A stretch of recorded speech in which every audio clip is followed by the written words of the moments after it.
To doing work.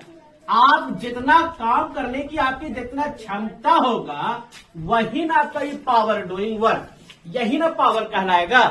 ध्यान से देखिए, पावर में और अगला डिफिनेशन ये भी और जोड़ सकते हैं, rate of energy, rate of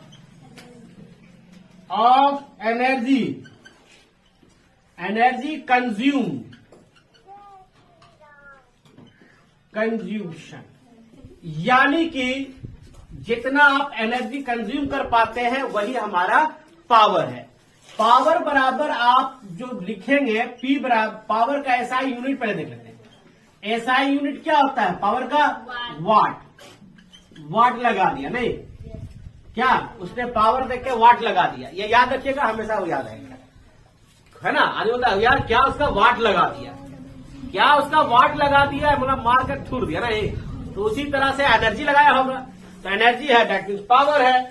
और P बराबर जो फॉर्मूला होता है वो होता है B/T, क्योंकि रेट ऑफ एनर्जी।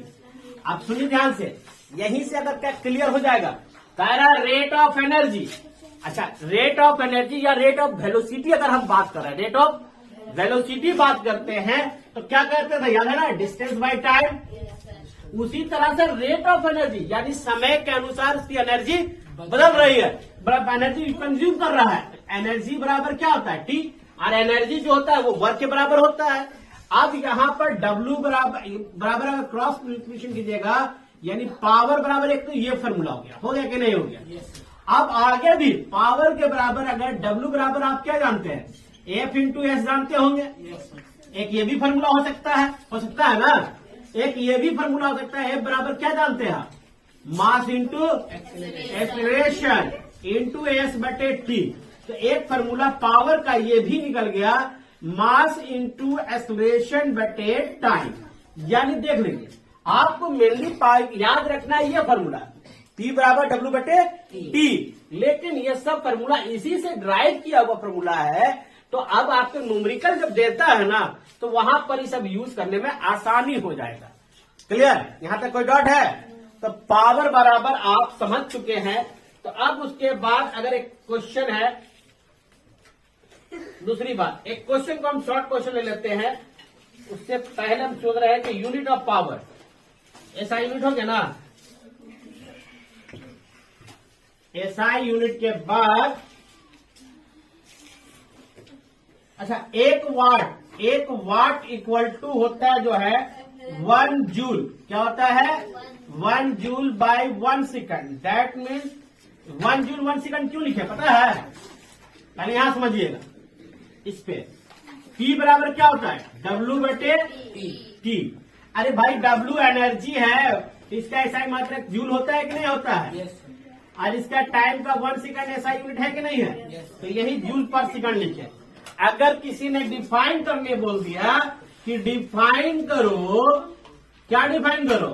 1 वाट, 1 वाट को डिफाइन करो। Good morning sir.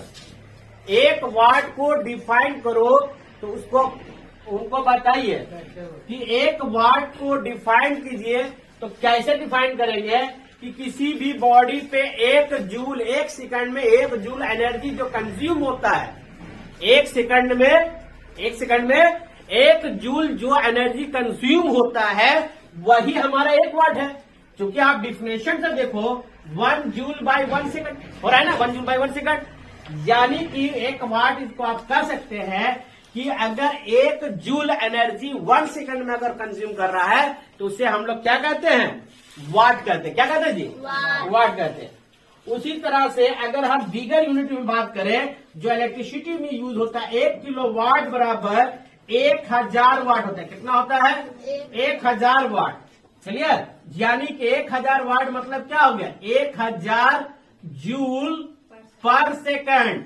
यानी अगर 1 किलोवाट का अगर आप मीटर लगाते हैं अपने घरों में, तो इसका यह मतलब है कि 1 सेकंड में 1000 जूल एनर्जी कंज्यूम आप कर रहे हैं, इलेक्ट्रिसिटी यूज। उस जूल में कितना कर रहे हैं? 1 सेकंड में 1000 जूल कर रहे हैं। ठीक है ना। तो यहां तक तो बात समझ में आ गया होगा हमको। अगला टॉपिक